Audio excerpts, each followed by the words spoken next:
Thank you very much. Thank you. Thank you, Ralph. You know, if we're Dolphins fans, that takes a lot of faith. But, Ralph reminds me of that election. I'll never forget, you know, I was running against Governor Christ, and there was a headline in one of the online sites, and it said, "Rubio takes on Christ." They misspelled it. I said, that's a bad look. We got to get that changed. So, talk about fake news. But thank you for having me. It's an honor to be with you guys today. So, what I thought I'd do is point us back to 7 decades ago, when the United States emerged from the Second World War as an optimistic nation, optimistic about the future, confident of what we could achieve. After the enormous sacrifices that were made to win that war, Americans were ready to come home and get on with the rest of their lives. We forget that less than 2 years after the Japanese surrendered, America faced a new set of new threats and new challenges that ended up creating a sense of doubt and of fear. Much of the world was left in ruins by that war. Even before the war had ended, the Soviet Union had transformed from an ally into a geopolitical competitor. And at home, the industrial prowess that we had harnessed to create weapons now needed to be harnessed to create jobs for millions of returning veterans. How Americans responded at that moment in our history would determine not just the fate of the American idea, but I think it's fair to say the fate of Western civilization itself. And they responded by mobilizing this nation to confront the historic challenges that were before them at that time.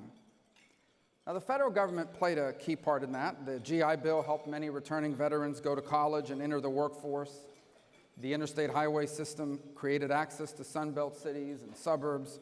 Loans insured by the VA and the Federal Housing Administration helped the financing of millions of home purchases across the country.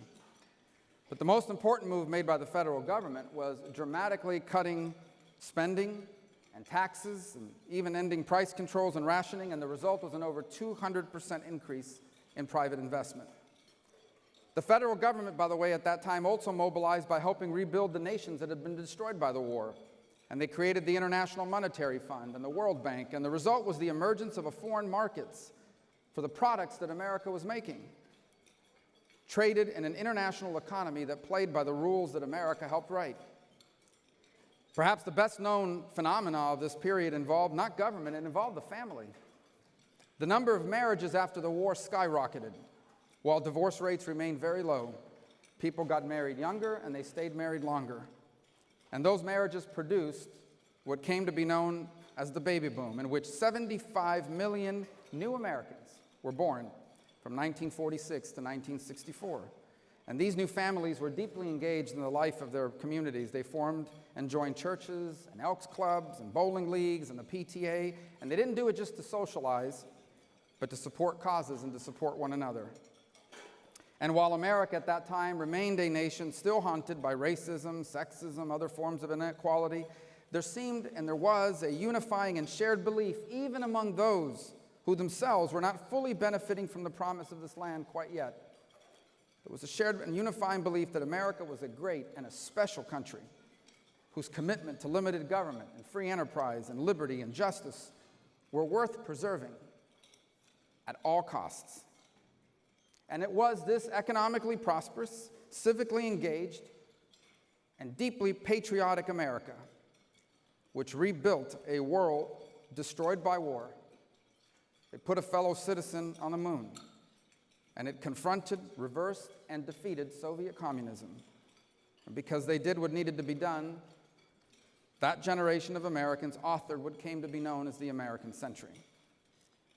Now we stand 7 decades removed from that time, where our nation once again faces a new set of challenges. Challenges that will, again, determine what this generation will be remembered for, and they will come to define the 21st century. At home, there are millions of jobs which for decades provided people with secure middle-class lifestyles that are now being transformed and often eliminated by machines, by technology, by globalization. All over the world, the democracies that we helped to take root, to expand and to protect are now being challenged by autocratic regimes that offer people order and stability and prosperity in a time of chaos, uncertainty, and economic displacement. And a new geopolitical challenger, China, is systematically executing on their plan to do something the Soviet Union never came close to doing, supplanting the United States to become the world's premier technological, economic, geopolitical, and military power. These are all significant challenges, but I would say that they pale in comparison to recovering from the Second World War or living under the threat of a Third World War. I would say that our greatest obstacle isn't that our problems are too strong.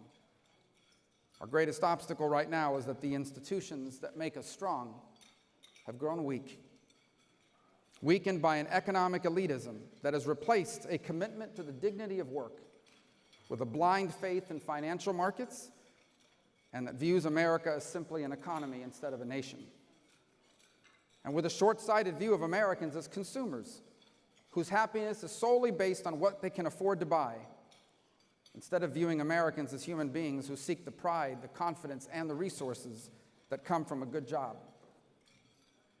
Our institutions have been weakened by a cultural elitism that seeks to replace the family and the values that it teaches with government and laws that it passes.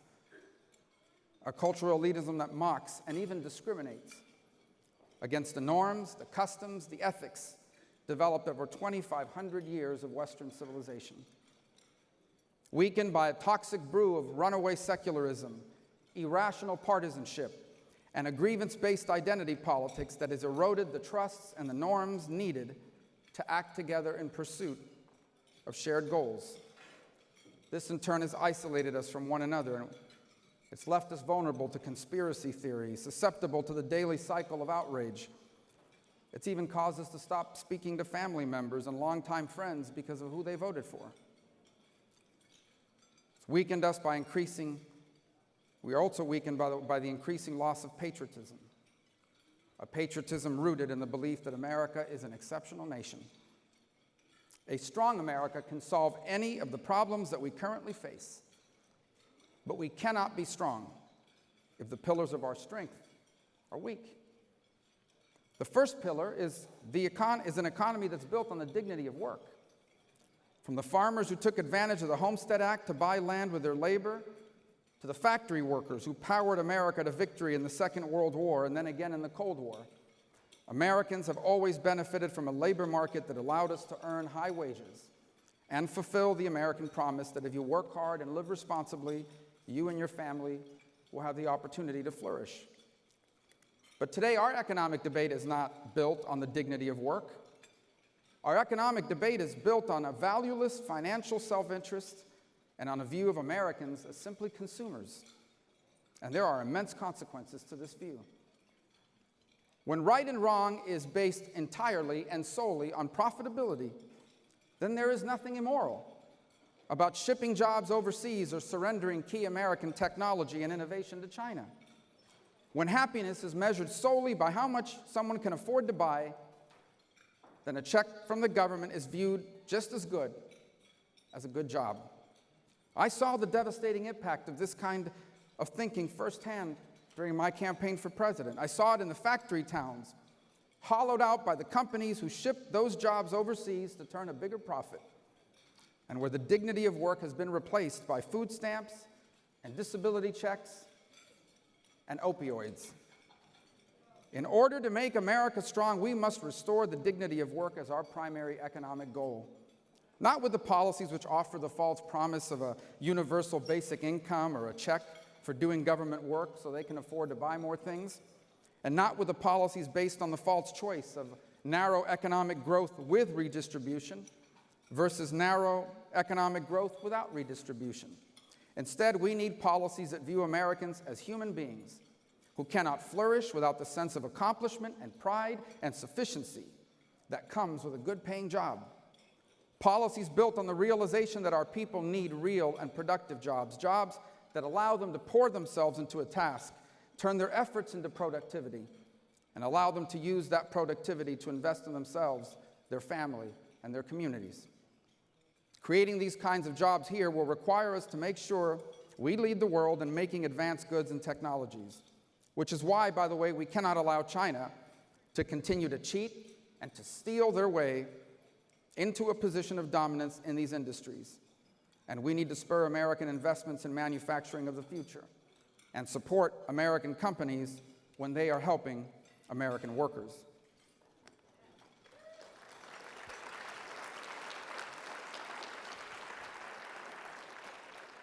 The second equal pillar of our strength is the family. Indeed, it is the central institution in any society. It has been through strong families that America has passed down our values: love, work ethic, the work ethic, the traditions. Sadly, you do not need to run for president to see the state of the American family. In the 1950s, fewer than 5% of children in this nation were born outside of a marriage. Today, the number is over 40% of the children born in America. And adding to this, too many families are being constantly buffeted by economic pressures that discourage family life and by social engineering that seeks to replace family life. And this is why we need both policies and we need a culture that will value and support the family the way the Faith and Freedom Coalition supports the family.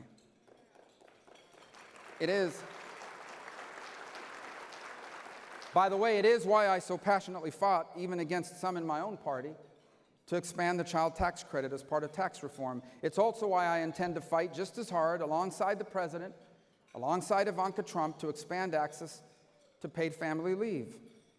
Because after all, how can we fund hundreds of billions of dollars and find hundreds of billions of dollars to give to multinational corporations, many of which feel little loyalty to America, but not also cut the taxes of hardworking families trying to make ends meet and provide for their children? If being a parent is the most important job anyone will ever have, how can we not make it easier for working parents to find time for their growing family without facing financial ruin? Because while I support lower taxes and I support the social safety net, what tax cut, what government program could possibly contribute more to our national well-being than strong families and empowered parents?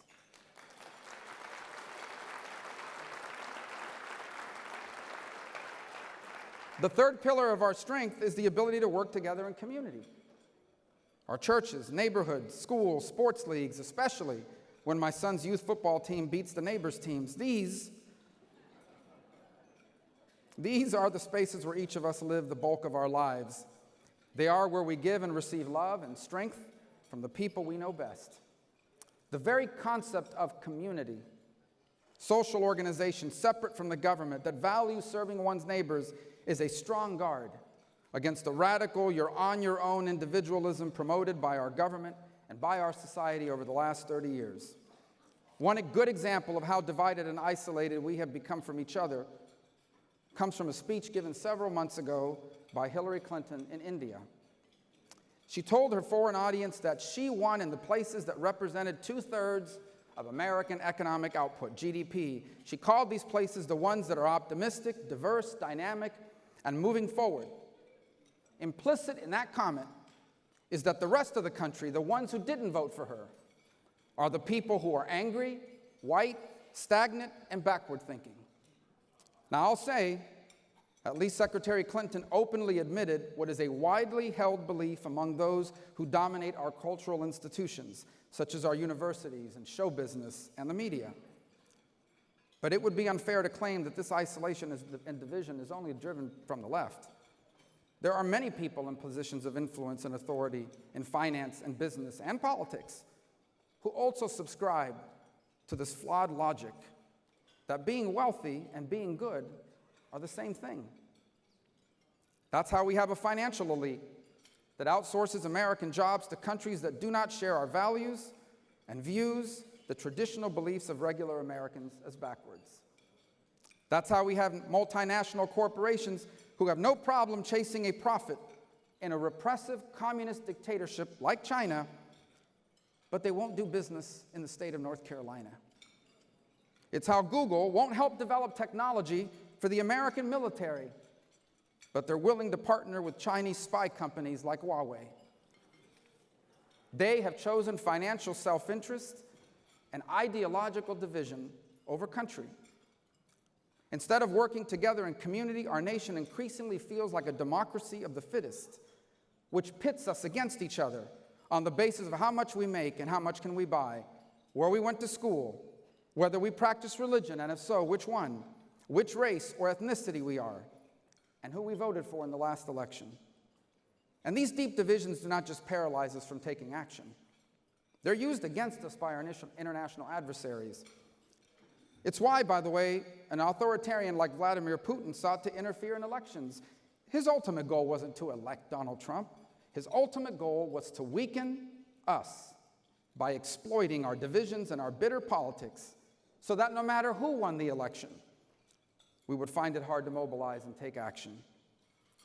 It's how authoritarian figures around the world, they point to these divisions, to this inability to take action as an argument for why authoritarian models that they are offering provide more stability, more security, and more prosperity. And that's why we must do everything we can to reinvigorate community. We must continue to defend religious liberty. We must both create space in which our communities can flourish and, motivated by our faith, provide positive examples of moral communities that advance a vision of the common good.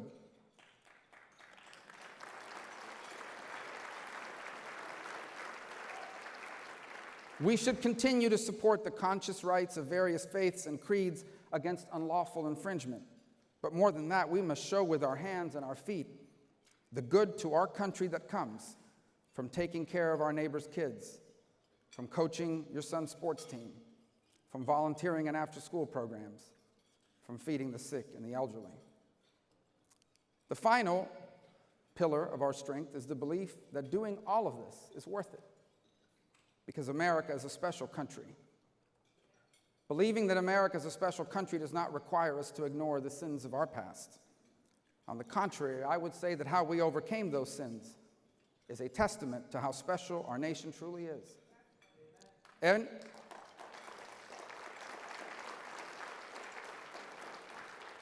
the ending of slavery, women's suffrage, the civil rights movement, the end of segregation, every single one of our great social causes has been an effort to bring us closer to fulfilling our powerful founding truth that all men and women are children of God, born with the right given to them by their Creator, not by their leaders, and not rights given to them by their government.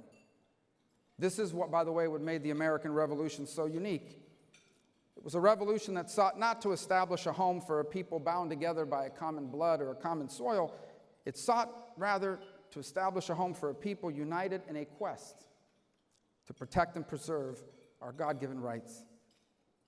And so while it is true that we have never been completely true to our founding idea, it is a testament to America's greatness that for over 2 centuries, each generation has fought and succeeded in moving us closer to it.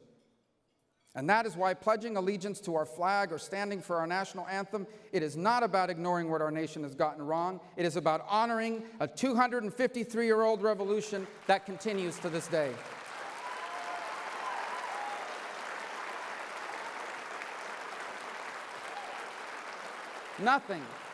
Nothing is more American than the belief. Nothing is more American than the belief that all men are created equal. Nothing is more American than the belief that every human being is endowed by God with the inalienable right to life and liberty and to pursue happiness. This is the kind of new nationalism that we need. And this is the kind of new nationalism we should insist new immigrants embrace. Not a nationalism of a race or of ethnicity, but an American nationalism built on a commitment continuing the work of forming a more perfect union. A union of many races, many faiths, and many points of view into one people, committed to equality of opportunity and protecting our God-given rights. An American nationalism that doesn't view America as just a piece of land that is shared by 326 million individuals, but rather as a collection of families and friends, of neighbors and co-workers, of fellow citizens, with equal rights under the law, but also fellow citizens with a responsibility to each other. An American nationalism in which we are not our brother's keeper, but we should always strive to be our brother's helper. An American nationalism that understands that it is not possible to have an America that is good for some of us, if it is not also good for all of us. In conclusion, let me say that my journey over the last 7 years has provided me with the benefits of the broader perspective, a perspective that comes from meeting with new people and learning new things. And it's provided me with the blessing of adversity, the kind of lessons that are rarely learned in victory, but are common in defeat. I returned to the U.S. Senate against my initial wishes, but I'm glad the people of Florida allowed me to come back. And as long as my health and my family and the people of Florida allow me to be here, I intend to try and make a difference. And that's why I chose to give this speech to you today. Because each generation has been called to confront threats to the American nation and idea. And I believe with all my heart that now it is our turn to do the same. I believe that despite our divisions and dysfunction, I'm convinced that somehow, some way, at some point, we're going to do this as well. And I believe this because every American is an heir to the dreams of immigrants or pilgrims or slaves. Literally, in our veins runs the blood of people who left behind an old world for the new one. In our veins runs the blood of slaves driven by the belief that one day we shall overcome, of the men and women who overcame great obstacles because inside of them was the burning desire to live the life God created them to live. It is literally in our DNA to confront great challenges and to do great things against great odds. This is what we have done for over 2 centuries, and this is what we are called to do once again. We are blessed with the liberty to debate and argue and vote on the best way to preserve and nurture the God-given rights of all people, and we should do so with all the passion and the energy that this powerful truth merits. But we can never lose sight of the fact that no matter how angry we may get at one another, none of us is going anywhere. And therefore, just as we have to do in our own families, where there are those with whom we will never agree on many things, because we must live together, if something is important to them, it must become important to us. This is not an unrealistic idealism. It's not the platitudes of someone seeking to be all things to all people. This is the pure reality that sooner or later, we will confront the stark truth that unless we figure out a way to solve our problems by working with the people with whom we do not agree, we will all pay a terrible price. And what would that terrible price be? It would be that our children will inherit a nation in which dignified work is available only to a few. It will be that our children will inherit a democracy that is an island in an ocean of tyranny. And it will be that our children will live in a world dominated by China, where they will have to depend on them for the latest medical advances in technology, and where privacy and free speech and religious liberty and human rights are no longer protected. Because China, the world's most powerful country at that point, is a serial violator of each one of these things. And if God forbid that day should ever come, it will have been because those of us here now allowed it to happen. Therefore, that day must never come. We cannot, we will not be the first generation that failed to leave their children better off than themselves. Each generation before us was called to the task of preserving and passing on to the next an America better than the one they inherited. And now our time has come to leave behind the trivial and confront the challenges and embrace the opportunities of our time, so that when our children write our story, they will say that like each generation before, we too lived in a time of great uncertainty. And we did not falter. We did what needed to be done. We authored in a new American century and left for our children what our parents left for us: a more perfect union and the single greatest nation in the history of all of mankind. So thank you for having me today. God bless all of you. Thank you. Thank you.